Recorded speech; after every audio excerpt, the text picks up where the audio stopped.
Hello students, this is chapter 4 video of your supplementary book class 8। ये जो class 8 का book है it's so happened उसका ये स्टोरी है।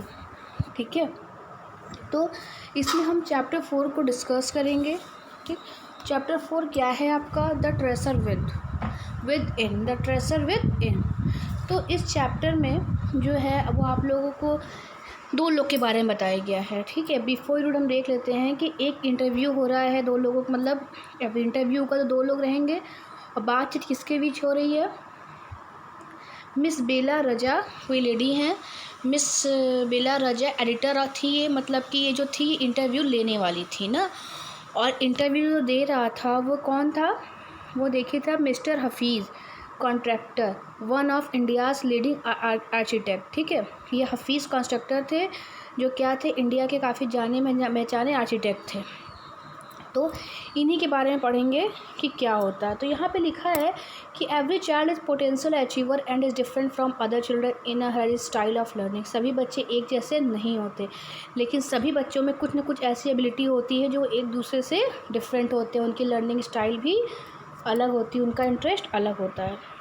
तो आइए देखते हैं यहाँ पे स्टोरी। हफीज़ कॉन्ट्रैक्टर के बाद देखिए SC लिखा हुआ है हफीज़ कॉन्ट्रैक्टर के लिए और BR लिखा हुआ है बेला के लिए। ठीक है, मतलब SC जो कॉन्ट्रैक्टर थे जो इंटरव्यू दे रहे हैं और BR कौन है जो ले रही हैं। ठीक है, वो बताने लगते हैं कॉन्ट्रैक्टर कि आई यूज़ टू हैव दिस, मतलब उन्हें हमेशा एक नाइट मेयर आता था, मतलब रात में डरावना सपना आता था। ठीक है, और धीरे धीरे जैसे वो बड़े होने लगी, मतलब 4-5 सालों में, अब वो सपना इन्हें नहीं आता है। तो BR पूछती हैं कि कौन सा सपना आपको आता था, किस टाइप का? तो वो हमेशा बताते थे कि मुझे हमेशा रात के सपने में मैथ्स का एग्जामिनेशन होता रहता था मेरा, और मुझे उसमें कुछ नहीं आता रहता था। ठीक है, और लेकिन वो कहते हैं कि मुझे समझ में नहीं आता कि मैं उस टाइम क्या करूँ क्या ना करूँ, और उन्हें ये भी नहीं समझ में आता है कि आखिर नाइट में उनको इतना डरावना क्यों लगता है। देखिए, इसमें जो है SC, इनको अपने स्कूल के समय में मैथ से बहुत डर लगता था, मतलब ये मैथ जियोग्राफी साइंस वगैरह थोड़ा पढ़ भी लेते थे, लेकिन इनको मैथ जो है बिल्कुल भी समझ में नहीं आता था। आइए आगे देखिए। तो इंटरव्यू जो लेने वाली रहती हैं वो पूछती हैं tell us something about your earliest memories in school. आप मुझे अपने स्कूल की कुछ मेमोरी के बारे में, कुछ पुरानी मेमोरीज के बारे में बताइए।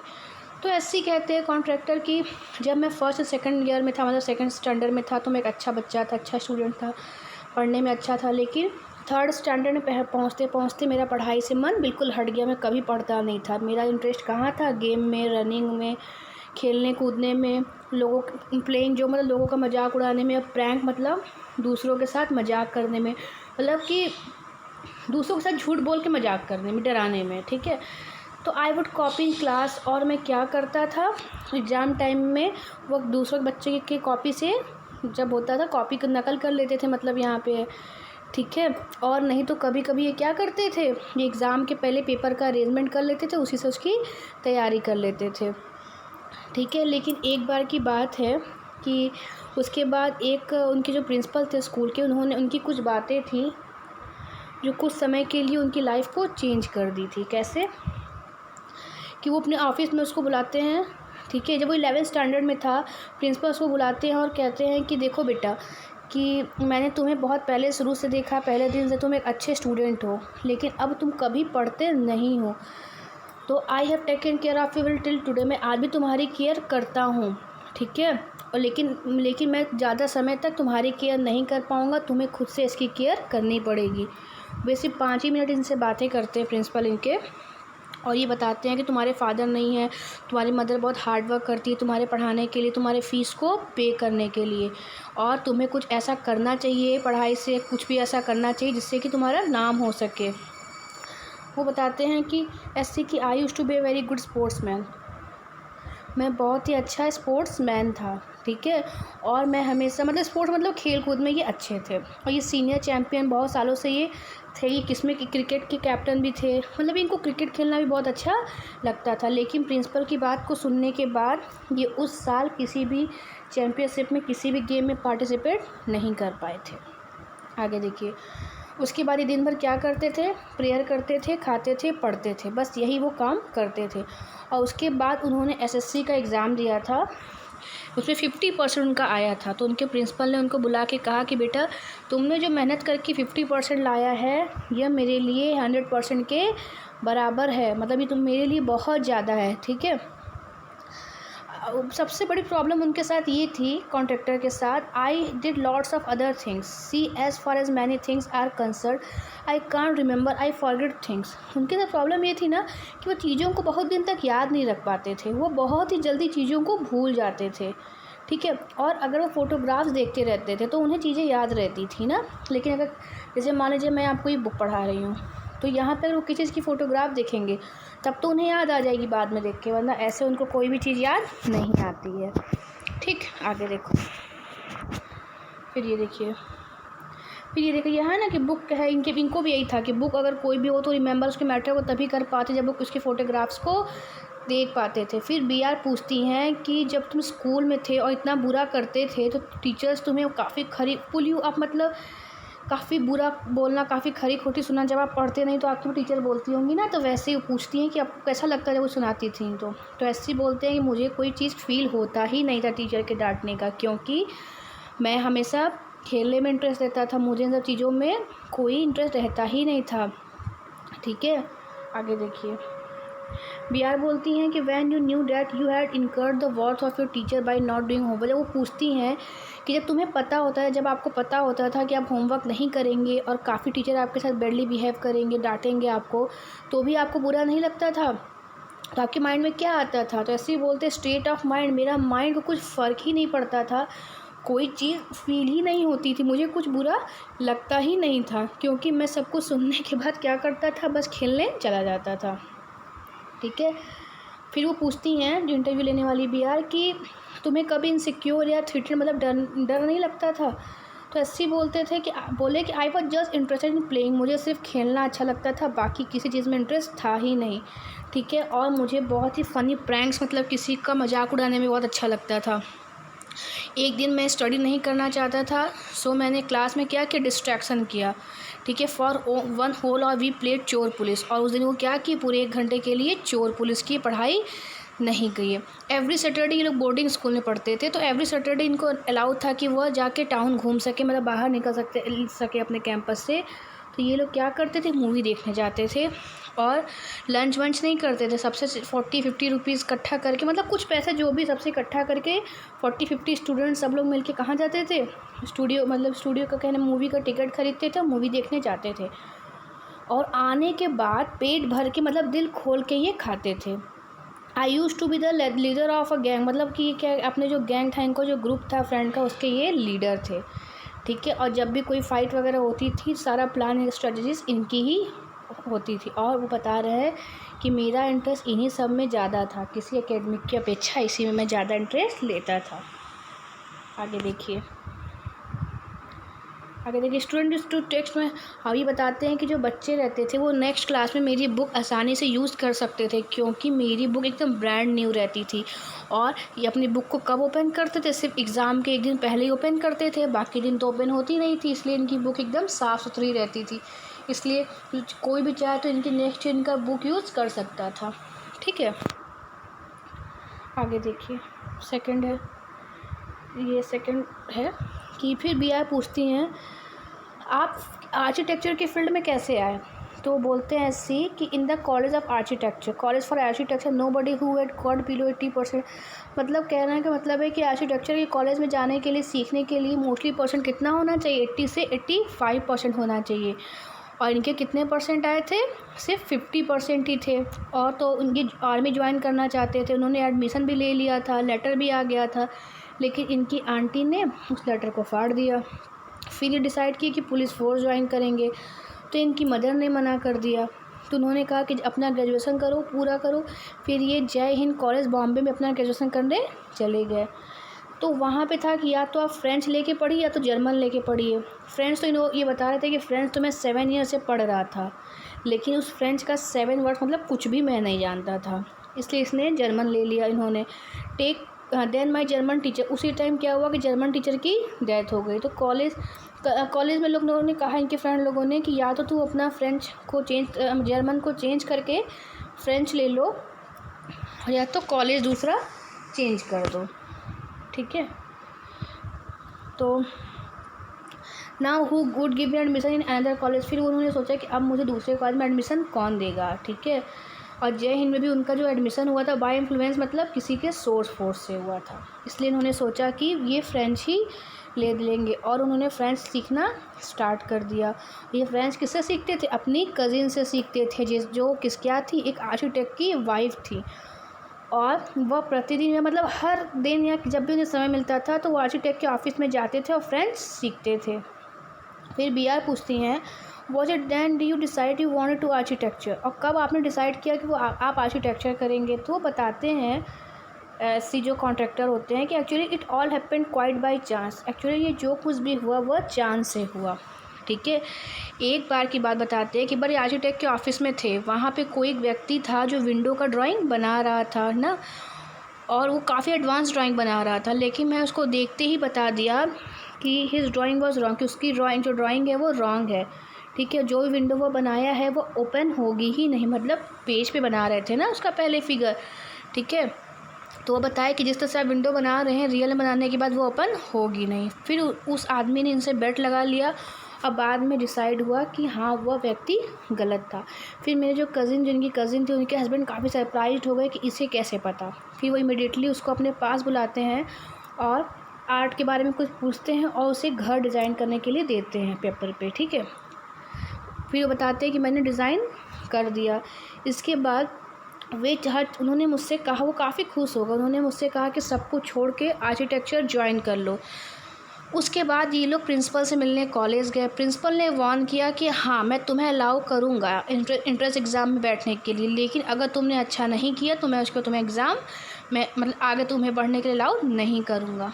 फिर ये बताते हैं, ये लोग मान जाते हैं और ये इंट्रेंस एग्ज़ाम में A+ लाते हैं, ठीक है। और वो इनका केक वॉक था। केक वॉक मतलब उसके बाद से आर्किटेक्ट इनके लिए बहुत आसान काम हो गया। वो बताते हैं कि मैंने कभी कोई भी डिज़ाइन करने के लिए कोई प्लान नहीं बनाता, ठीक है। बस उन्होंने कहते हैं but I knew how something looked like, लेकिन मैं बस ये सोचता हूँ कि कोई भी चीज़ कैसी दिखती है और कैसी दिखेगी। और उन्होंने कभी कोई सेक्शन के बारे में, मतलब सेक्शन का मतलब क्या है ना कि जैसे कोई सेमिनार नहीं लिया, कोई क्लास नहीं लिया, और बस इतना जानते थे कि अगर कोई चीज़ कट करेंगे तो क्या बनेगा, कैसे बनेगा, ठीक है। मतलब उसके एग्ज़ाम के बाद A+ के बाद ये हमेशा क्लास में फ़र्स्ट ही आते थे और उनको विश्वास था कि वो जो कुछ भी आज सीख पाए हैं या उन्हें जो कुछ भी आता है वो कहाँ से सीख पाए हैं, वो स्कूल से, अपनी एकेडमिक से नहीं सीख पाए हैं, ठीक है। और वो बताते हैं कि उनका एक फ्रेंड था ना, बहराम डाइवेचा उनका था, दोनों आपस में हमेशा कंपटीशन लगाते थे, क्या करने के लिए, डिज़ाइन तैयार करने के लिए, किसका, फोर्ट्स का, किले का, गन का, आई मीन जैसे मतलब बारूद वगैरह समझ सकते हैं, किसी भी चीज़ का मतलब बनाने के लिए करते थे। दोनों काफ़ी ही एफ़र्ट करते थे चीज़ों को बनाने के लिए। आगे देखिए,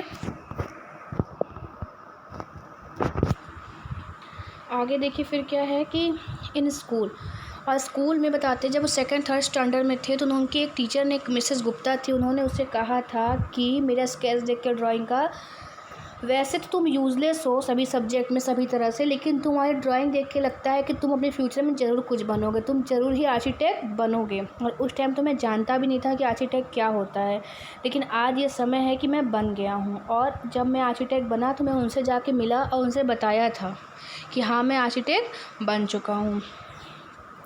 फिर BR जो इंटरव्यू लेती हैं वो पूछती हैं कि तुम क्यों ऐसा सोचते हो कि studies, why do you think you didn't like study, तुम क्यों सोचते हो कि तुम्हें स्टडीज़ पसंद नहीं है, क्यों मतलब आपको स्टडीज़ पसंद नहीं है। Was it because you feel you could not deal with the curriculum, वो पूछती है कि क्या आपको जो आपका सिलेबस था वो समझ में नहीं आता था या कोई अच्छा टीचर आपको पढ़ाता नहीं था। तो ऐसे बोलते हैं कॉन्ट्रैक्टर कि I was very bad at language, मैं लैंग्वेज में तो बहुत बुरा था, फिर भी मैं साइंस और जियोग्राफी तो कर लेता था, लेकिन मेरा मैथ्स बहुत ही बुरा था। हाँ, I just was not interested, I was studying for the sake of study, मैं बस पढ़ लिया करता था पास होने के लिए, रिज़ल्ट के लिए, ठीक है। I would forget after 2 days, जो कुछ भी मेरे टीचर पढ़ाते थे 2 दिन के बाद मैं उसको भूल जाता था, ठीक है। और मैं उसकी बहुत चिंता भी नहीं करता था, ठीक है। क्यों? क्योंकि मुझे कोई इंटरेस्ट नहीं था। फिर BR पूछती हैं कि did you think what they taught in school was boring, क्या वो जो भी स्कूल में पढ़ाते थे वो काफ़ी बोरिंग होता था, तुम्हें कुछ भी समझ में आपको कुछ भी समझ में नहीं आता वो पढ़ाते थे? आखिर क्या रीज़न था कि आप अपनी पढ़ाई से अपने लेसन से इंटरेस्ट खो देते थे? तो ऐसे बता रहे थे कि living in boarding school is difficult, boarding school में रहना काफ़ी डिफरेंट होता है, डिफ़िकल्ट होता है, और वहाँ बस हम दिन और दिन पास किए जाते हैं। Nowadays there are so many, इस टाइम तो बहुत सारे टेस्ट होते हैं, लेकिन उस समय क्या होता था, टेस्ट मतलब कुछ नहीं, बस टेस्ट के दिन ये लोग कॉपी अपने फ्रेंड के या दूसरे से कॉपी को अपनी कॉपी कंप्लीट कर लेते थे, वही उनका टेस्ट रहता था, और टीचर सोचती थी कि काम इसने अपने से किया है। ठीक है, फिर देखिए, फिर बी आर पूछती है कि there is a contention that giftedness and learning disabilities, मतलब कि वो पूछती हैं कि क्या आप ऐसा सोचते हैं कि जो हर एक आदमी की लर्निंग डिसेबिलिटीज़ होती है, सीखने की अयोग्यता होती है, मतलब अगर कोई भी व्यक्ति सीख नहीं पाता है कोई भी चीज़, और अगर कोई भी बच्चा सब कुछ सीख पाता है, तो क्या उसको वो अपने पेरेंट्स से मिलता है या गॉड गिफ्टेड होता है? वो पूछती हैं, तो ये जवाब देते हैं कि well take some student from my class, मेरे क्लास से कुछ स्टूडेंट को ही ले लेते हैं जो कि क्लास में हमेशा उनके टाइम फर्स्ट एंड सेकंड आते थे, लेकिन आज वो सिर्फ ऑर्डिनरी जॉब कर रहे हैं। फिर भी यार पूछती हैं, I have come across this situation in so many different places where people tell me that their class toppers are doing very ordinary today. और फिर वो बताते हैं कि हाँ मैंने भी, मतलब वो बताती हैं कि हाँ मैंने भी देखा है कि कुछ स्टूडेंट जो काफ़ी टॉपर रहे हैं एक समय के, वो काफ़ी ऑर्डिनरी जॉब कर रहे होते हैं। फिर ऐसे भी बताते हैं कि हाँ in school I think living our lives were made a street smart. ठीक है, उनका कहने का मतलब है कि आई थिंक जो हम स्कूल में रहते हैं और जो स्कूल की किताब से पढ़ते हैं वो सिर्फ हमें किताबों की दुनिया तक ही ले जाती है, हमें बाहर की दुनिया में स्मार्ट नहीं बनाती है। और जो कुछ भी मैंने सीखा है वह मैं अपने से सीखा हूँ और अपने खेल की वजह से सीखा हूँ। ठीक है, आगे देखिए, बी आर पूछती हैं कि that is because the personality and skills were there, you were able to find expression in a manner you are comfortable with and you defied every rule so that nobody would stop you from doing what you needed to do. वो कहती हैं कि हाँ आपने हमेशा अपने दिल की सुनी और आप वही किए जो आपकी इच्छा हुई, इसीलिए आज आप सक्सेस हैं। ठीक है, तो ऐसे ही बोलते हैं, I was more interested in other things. मतलब वो बता रहे हैं कि जब टीचर उनको क्लास में पढ़ाती थी तो वो क्या करते थे। देखिए,